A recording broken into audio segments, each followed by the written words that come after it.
This is WAW, W-A-W, Women About Women.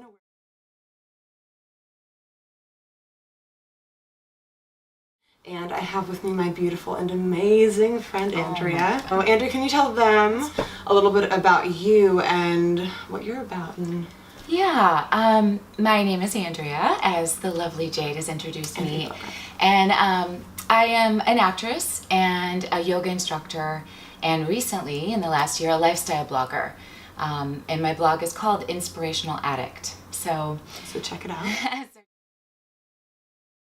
And that kind of derived from the ups and downs of being an actress. I needed something to kind of balance me out, and I felt a real calling with yoga and kind of transferring from being a dancer in my youth into an actress. My body was really yearning for something still, and so I became a yoga instructor, and I passionately teach probably 15 plus hours a week.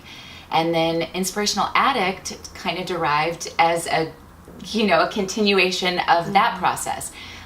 Me wanting to share stories along the way that have been my, the things that have helped me grow into the person that I feel like I am today and the person that I continuously want to become. And a big part of that is inspiring people of my own age, other women, men, whoever I can, and really pay forward the things that have inspired me and helped me along the way. And I gotta say, she has been such an inspiration to me. We actually met on the set of a Nissan commercial. We did. We bonded, and I've taken her classes and I've followed her, and it's just, she really truly is such an inspiration. So, well, tell me a little bit more about, first of all, Inspirational Addict and what you share on your blog. Yeah. I always thought of it as being like Oprah's favorite things. I just wanted to constantly share things that I loved, whether it was like a great sale on something or an awesome class or a beautiful teacher or a great book. I literally feel like I became addicted to seeking out the everyday joys in life and how can I live healthy and feel balanced and happy and joyful, and how can I pay that forward? So it sounds like you went through things in order to get to the point of wanting to find sort of this inspiration and yoga and peace. Did you go through certain things in life that were hardships or circumstances that made you go, I need something to sort of keep me grounded? Yeah, absolutely. Part of the things that I went through is transitioning from a dancer into an actress. Body image was always a very big thing for me, and what I ate and how I took care of myself. And when I went to college, I very much, even though I was doing really well in school and getting good grades, I was a party girl. I was definitely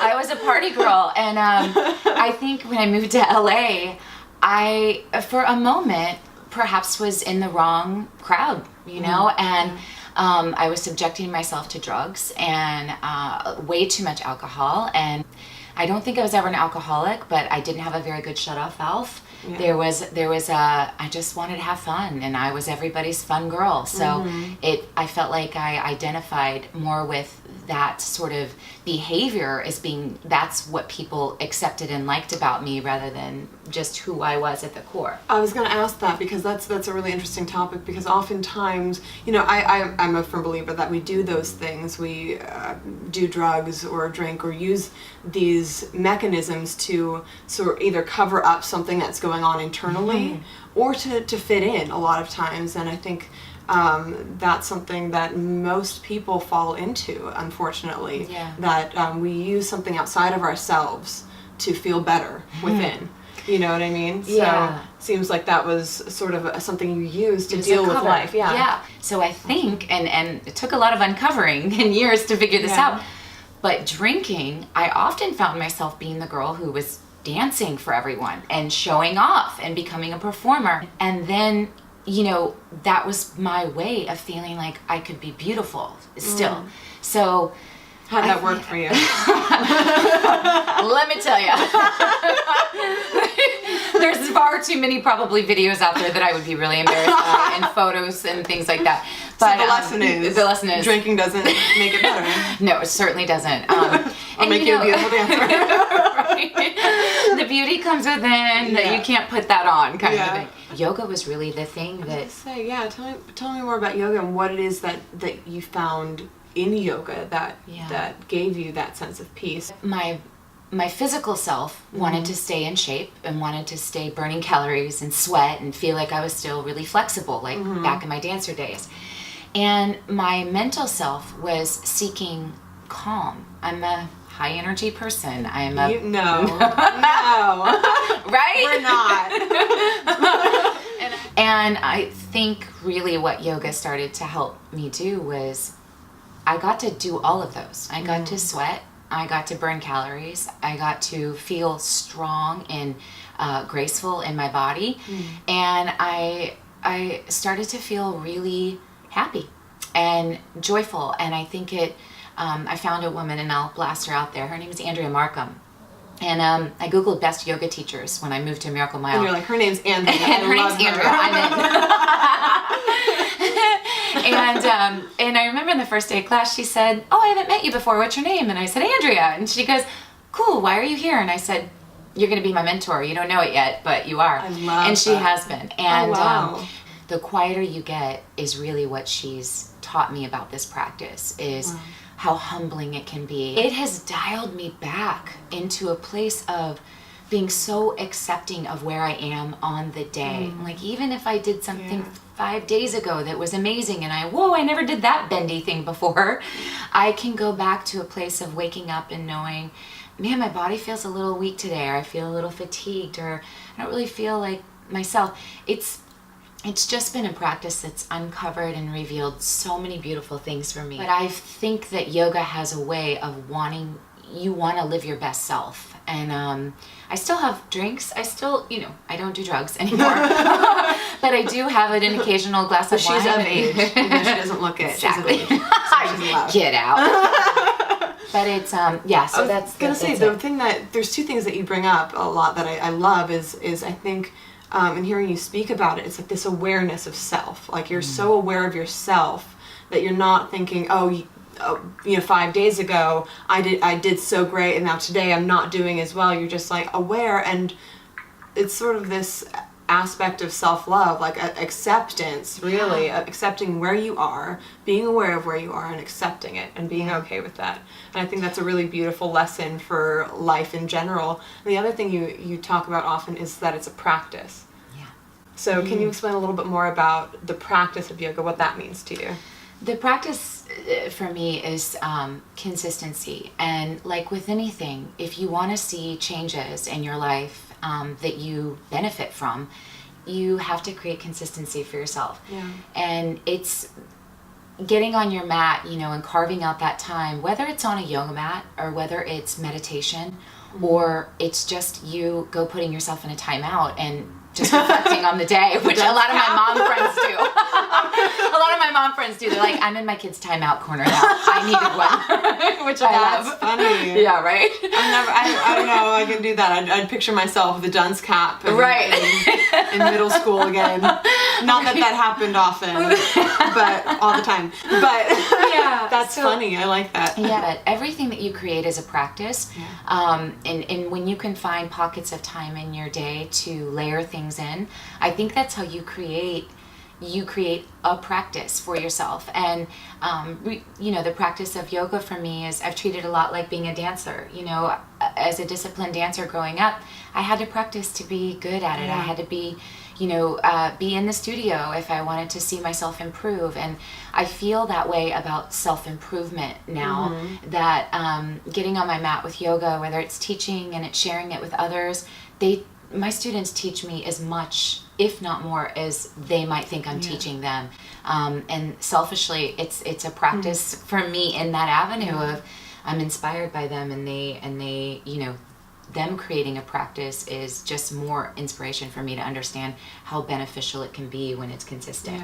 Yeah. When you use that word practice, what comes up for me in hearing you speak about it is that, we are imperfect beings. Like, we're imperfect. Like, that's what's so beautiful about us. Yeah. That we're all unique unto ourselves, and because we can't obtain perfection, that's impossible. Yeah, it's impossible. Yeah. There's no such thing according to what standards, I guess. And so I think everything in life is a practice. We're practicing, like as a singer, I practice. As an actress, you practice. Yeah. I heard that Michael Jackson would sit in the mirror and do something over and over and over again to perfect it. Wow. Perfect it, in quotes. Yeah. But really, to be his best self, and I think that's the key, is by doing something to be our own best selves. Yeah. At least that's my interpretation of it. I completely agree. So, it may not be you on a yoga mat, but it could be you, whatever it is for you. And that's a lot of what Inspirational Addict is about for me too. My nieces I use as examples all the time because they're in this perfect little age range from like 19 to 10, and there's 4 of them, and they're all so dynamic, and they each have different personalities, and I'm not a mom yet, and so I look at kids and youth and as gosh, they're just invaluable what they can teach us and show absolutely. us. And even in my own self, like how to be a kid still and how to find that beginner's mind and those sort of things, you know? Absolutely. Zen. I don't know what that is, Zen beginner's mind. You were saying about how we can learn so much from our youth, from Generation Z, let's say. I think for me what is powerful to sort of impart any wisdom that we might have, as little as it may be. I'm talking about myself, not her. She's brilliant. Me too. Well, the smartest people know they know nothing. Right. But just because I know that teaching youth and teaching the generation below us, I think is very important to you as well as myself. Yeah. And because we've talked about this, and so sort of wanted to go over like what messages or what wisdom you feel like you could impart on this next generation, Generation Z, which, in case nobody out there knows, is sort of the generation of social media and electronics and all that fun stuff that I'm learning to use. Right? I'm with you. I'm actually I've been really inspired lately. I'm kind of doing some free writing on this topic because there's been a big thing in the last few years where people like, if I could write a letter to my 12-year-old self. Yeah. So if you could, what would it look like? Well, let me tell you. I want to write to my 12-year-old self of this generation. Meaning, what would I try to advise myself if I was 12 again, but in living 2016, not back in the 90s when it was easier and life was simpler in a way, I feel. The biggest thing I think I have to say, and it's a practice for me as well, is to not get so absorbed in what social media is. And, everyone from my 19-year-old niece who could probably care less about how many likes she has on an Instagram photo to my 17-year-old niece who it's kind of like what she's about. She's Snapchats and she's acquired a ton of followers, and she's an amazing woman, so I don't really know what she's doing, but she's got lots of friends who love to hang out and chat with her.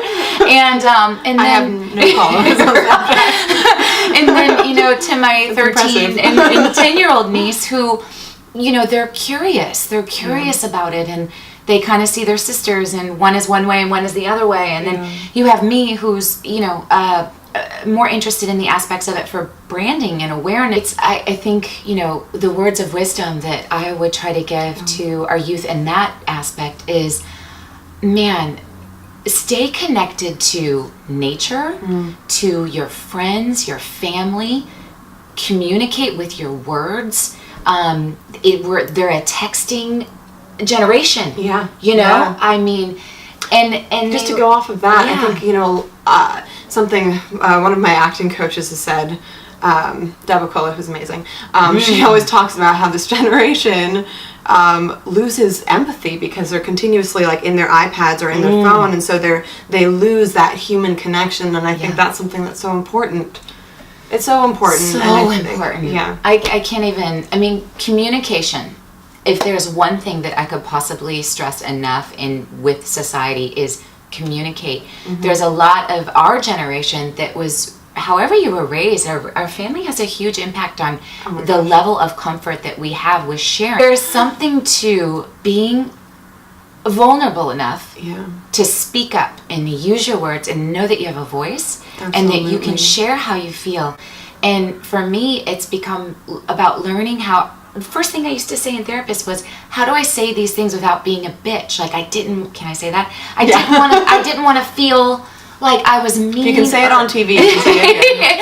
I didn't want to feel like I was mean or I was ugly, Yeah. like I had this ugly personality. So it's been my effort to learn how to communicate effectively and positively in a way that someone wants to hear what you have to say, even if you're trying to get something across that may be difficult for them to hear. Communication for me is, I always tell my nieces, you have a voice, that doesn't mean you sass and you be disrespectful, but you have a voice and you can share how you feel and you can talk about, well, this doesn't make sense to me, or try to understand why you're being the way that you're being. And I give them journals like every birthday, holiday, everything. They want to shoot me.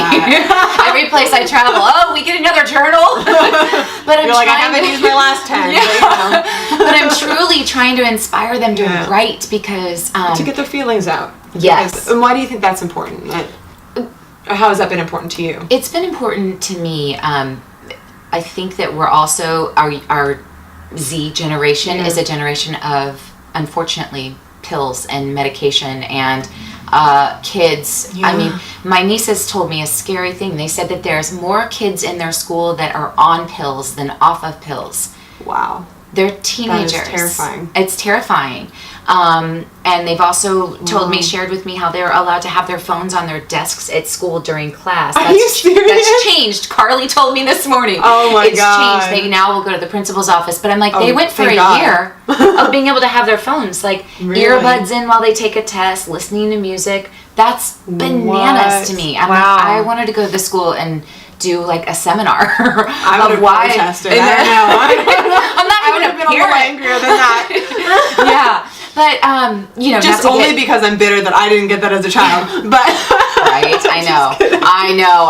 My nieces, it's just an interesting time for our youth. Very different, and it's so different that I'm curious about it. So as much as I try to give advice, I'm also constantly asking parents questions about how they manage it and how do they do it without becoming an overbearing jerk of a parent. How do you do it with being responsible and respectful and trusting your kids? But man, I mean, there's, Anderson Cooper did a thing called Being 13, and I haven't seen the whole project, but I saw portions of it, and it was terrifying to see what exchanges happen between teenagers via text, because everyone is hiding behind. It's safer. It's writing. It's safer to do that because it's not face to face. So that's why I say writing and things like journals are. Social media should not be used as an outlet to write like a diary. There's in those aspects, your communication should feel sacred in some way, and that you can share your deepest, darkest thoughts, and maybe that's a beautiful way for you to express yourself without putting it out there for everyone else. It can still be something for you and share with your closest peers. You know? Well, what I've found is that when I think oftentimes people do share their deepest, darkest secrets on social media and things like that when they feel the need to get validation from an outside source. So it's about fulfilling ourselves and taking care of ourselves, so we don't need it from something else. Just really filling your own cup first. And I think that's where I get really curious too, is how do we convey that kind of message to teenage girls and boys, because it's tricky. There's a dynamic with the teens that get left out a lot, or maybe because we're in that rebellious phase where we're becoming 12 and 13, and so there's ourselves. There's an awkwardness, and then there's also all the scary things of having a boyfriend or a girlfriend for the first time, and having your first kiss, and then it leads into having your first sexual experience. And because we talked about this briefly the other day, and I think that's a really important topic of conversation, which is oftentimes I think in today's generation, even in our generation, we don't know when to say no, or that we aren't really taught that we are sacred, our bodies are sacred. That's something that does happen these days, is we are afraid to say no. It's you know, of from how what that might be perceived or yeah, whatnot. I mean, even the Anderson Cooper thing gave me great insight. What the brief, you know, amounts of it I saw were the exchanges between ages as young as 13 about, you know, let's meet here so we can do this. And it's all very planned out at times. And so there's a lot of like the romanticism of what it was like to just, you know, we were lucky enough if we got our homework done in time to have a phone call past 8 p.m. on the home landline. And, you know, I know that seems like decades ago, but I fear for our youth in these ways because, you know, they don't, I think even 16-year-olds don't get excited to get their driver's license the way we did because they can just see all their friends on Snapchat all the time.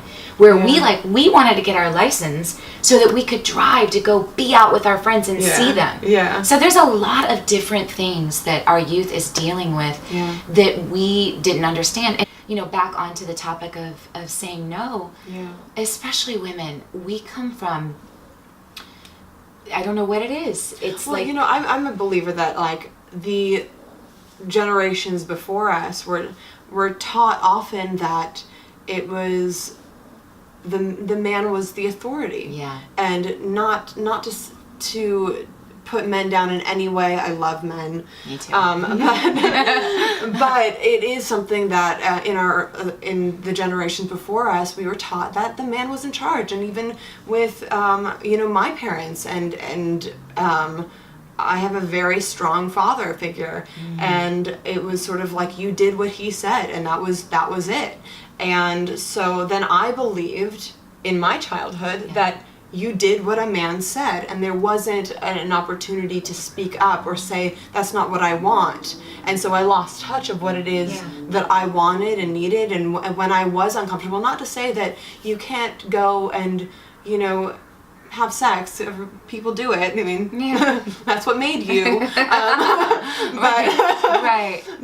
But just to be conscious of whether or not it's something you actually want to do, or you're doing it just because social standards say that's the cool thing to do. Right. And I think for me, when I was a kid and I lost my virginity, I think looking back, I would tell I'm not going to tell you the age, my teen self, that I didn't really want to do it at that time. I just felt like it was what I was supposed to do in order to make my boyfriend love me, or make them like me, and that it was socially acceptable. But I really didn't want to do that if I looked deep down.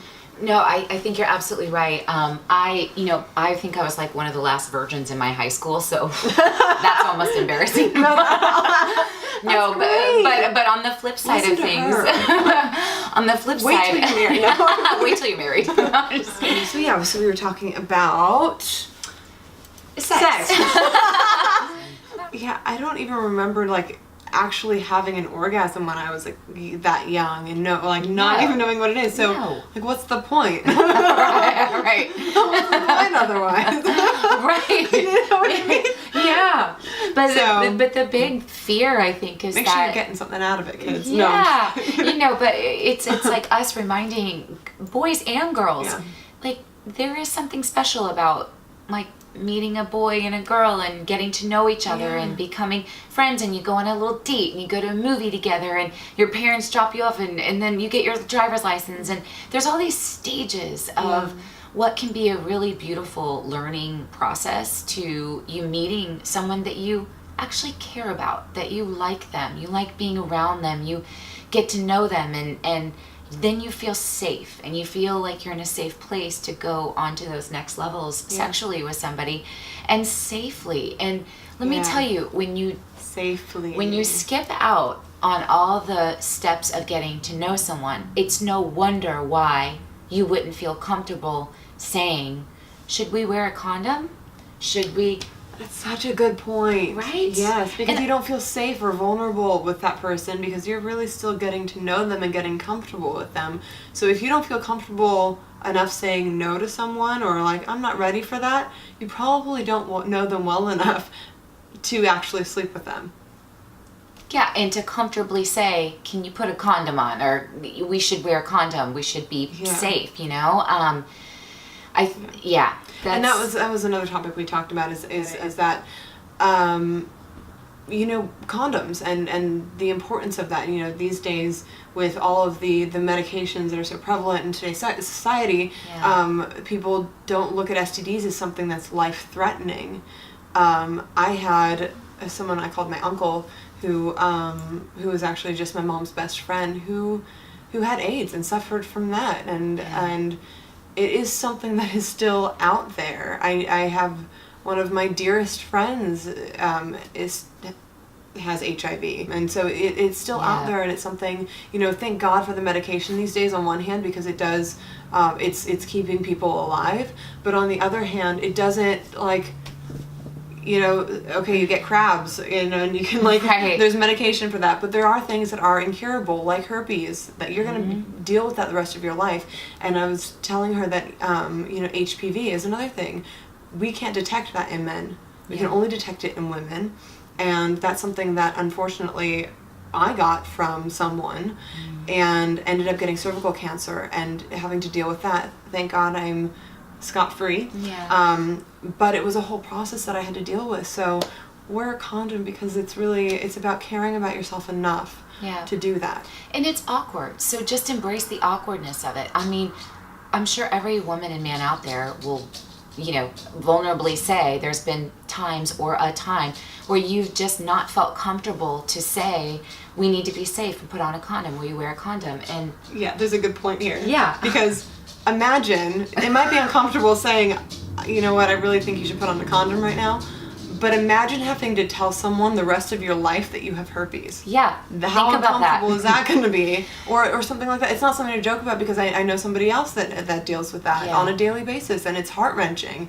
And so but imagine that uncomfortability. Wouldn't you rather, in this moment, do that than have to live with something for the rest of your life? Right. That you then have to share with sexual partners. So, safe sex, kids. That's what we're implying.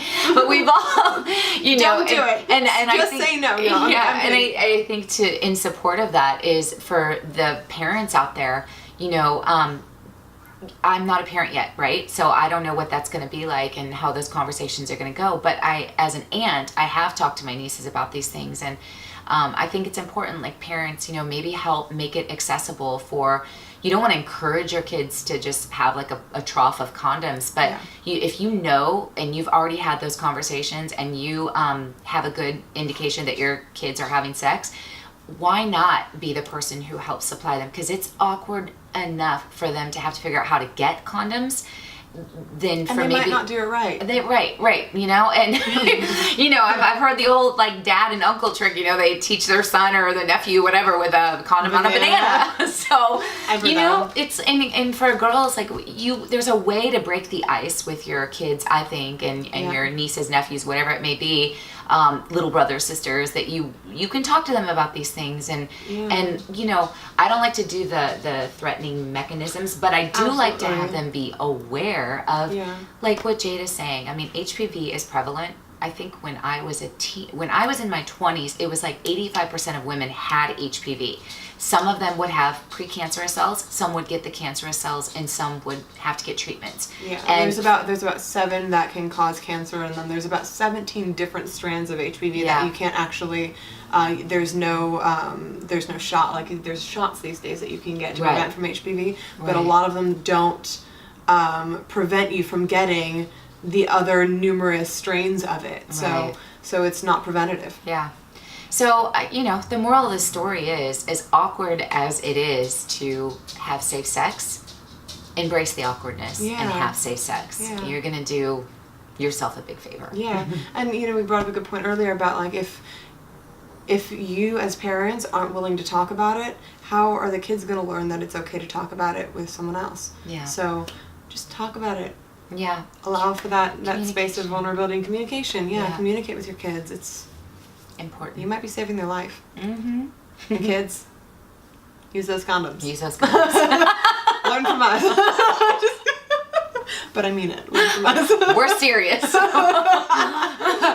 We are. You may think you might be a lucky one, and it's great to think that you're lucky and I'm not going to get anything. But let me tell you, until that day comes where you get something or you you know, you have a friend your best girlfriend has, or anyone in your life that you care about, and is sharing a story with you about, you know, what the doctor's appointments, the medication, the embarrassment, all of those things, you will then realize, and then it's too late. Like, you've already become that person. So just be smart. Be smart. And care about yourself.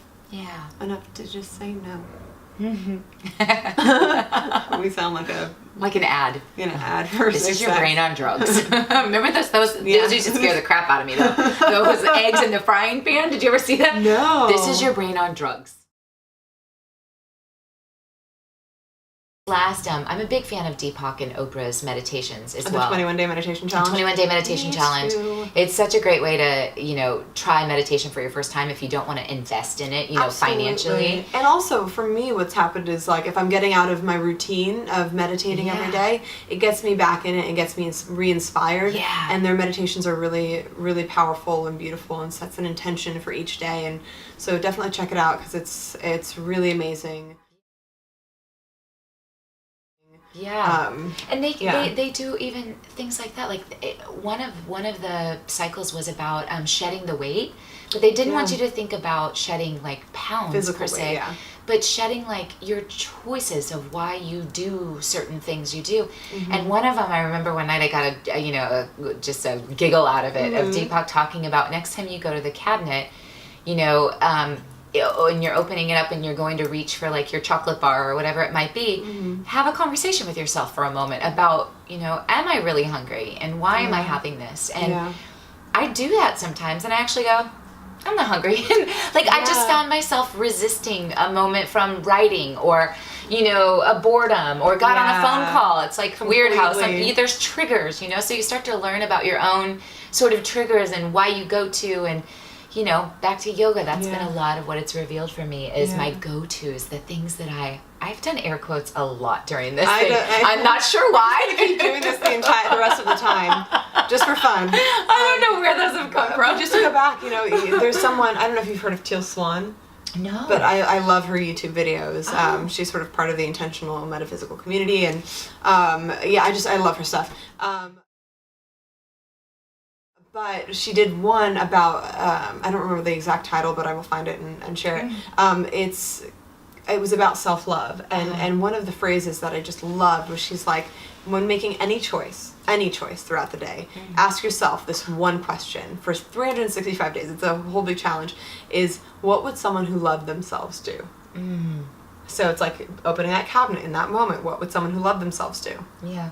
Like, really having that conscious choice in every moment. Yeah. Is this something that's actually good for me? Do I actually want to do this? What would someone who loves themselves do? I wouldn't need that, because I care about myself and I care about my well-being in this moment, and I really want to do something that's great for me. Yeah. Right now. Yeah. You know, so I've even written a blog, I think, that's about connecting with yourself. And, you know, I was being self-deprecating by talking about some of the things that I wake up in the morning and you look in the mirror and you start to say to yourself. And then, you know, if you can flip that around a little bit and think, can you treat yourself the way you would treat someone that you love and care about? Like your best friend. Absolutely. Like, don't even think about your mom or your dad or your brother, because sometimes that doesn't work. But if you think about like your best friend or a dear person that you just love and care about, you know, would you ever say those kind of things to them? And that really shifted something for me, you know, where I feel much more compassionate towards myself. And when you hear those little voices and those words start to go off, where you want to call yourself names, or you want to be, you know, unkind to yourself, is think about it. You know, have an awareness around, like, would I ever say something like that to a friend? And if you wouldn't, don't say it to yourself. Yeah, I agree completely. Yeah. I have this wonderful woman that I work with, who's a coach of mine, and she talks about doing mirror work, which is just like looking at yourself in the mirror and just telling yourself, I love you. Because, you know, oftentimes we want that from somebody else. Yeah. We're like looking for outside sources to give us the love that we're so desperately searching for, but we don't give it to ourselves. Wow. And until we can give it to ourselves, we're not going to see it in anyone else, or we're going to keep needing it from outside sources. But if we're feeling fulfilled and we're loving ourselves, we don't need it from anyone else. Yeah. Yeah, so, it's beautiful. You know, there's so many steps along the way of your journey that you start to discover these beautiful things about yourself. And I think it's in those really vulnerable moments where you're questioning, like, what's wrong with me, or why am I feeling this way, or why am I thinking this way, or a lot of times it's in our you know, our triumphs, like or not triumphs, our travesties, you know, or things that cause us a lot of pain, where we are awakened and absolutely we grow from. Absolutely. I couldn't agree more. That's where we learn through pain, through failure is how we learn, and so we get back up again and we learn again, and we are going to fall again and we're going to learn again, and just so allowing ourselves to do that without beating ourselves up for failing, because that's actually what's going to cause us to go to that next level in our lives. And so just allowing it and accepting it, and allowing yourselves to feel whatever it is that you're feeling because of it too. I think oftentimes we push that pain away, or that fear away, or that failure, because we think, oh, it's wrong or it's bad, because that's what we're taught. But really, those are the beautiful things that are going to teach us to be a better person, or to strive for something even greater, or go in a different direction, in the direction that we're meant to go in. And so, I think that's just a really valid point. Yay, so many wonderful topics. So many wonderful topics. This has been such a joy. It's been so much fun getting I could go on and on forever. I know, clearly. We're just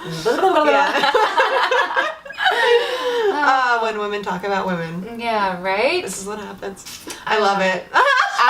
I just want to say, I love what you're doing, and I'm really inspired to get to be a part of it with you. And I think from day one, since I met you, I clearly had a connection to you and your energy, and wanted to just have you in my life. And now we're in the new Hollywood together, and a women's philanthropy goals group. And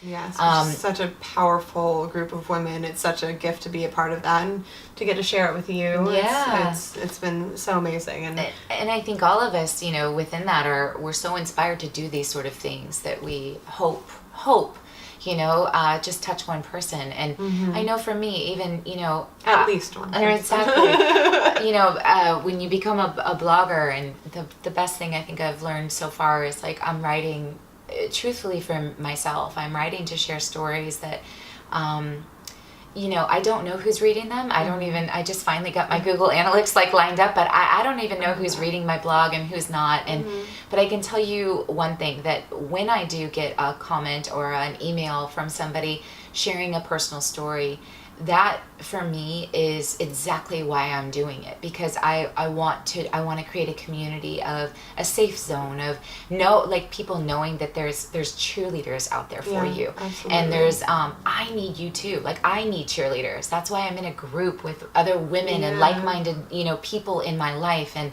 it's just it's so important to honor that sort of space for yourself, and to surround yourself with the people who are going to lift you up and give you you know, the support that you need, because life is life. You know, not the truth. You can very easily fall into a place of feeling like you're the only one going through something, and I was that person for a long time. You know, where you fall into the victim category, is what we call it, and when you can get yourself out of being a victim, and you can be proactive and understand that you're not alone, and it's totally normal to feel whatever you're feeling, but let's find the cheerleaders and within, and the people around you that are going to help you prevail and persevere and live your happiest life. Right? Exactly. That's what it's all about. It is, and that's what Women About Women is about for me, is the opportunity to support women, able to support one another. And, you know, my goal is to hopefully inspire everybody out there in some capacity, and we hope that you've learned something from listening and watching today, or more than one thing. And thanks so much. Please leave comments, and we hope to see you again very soon. Have a great day. Thank you.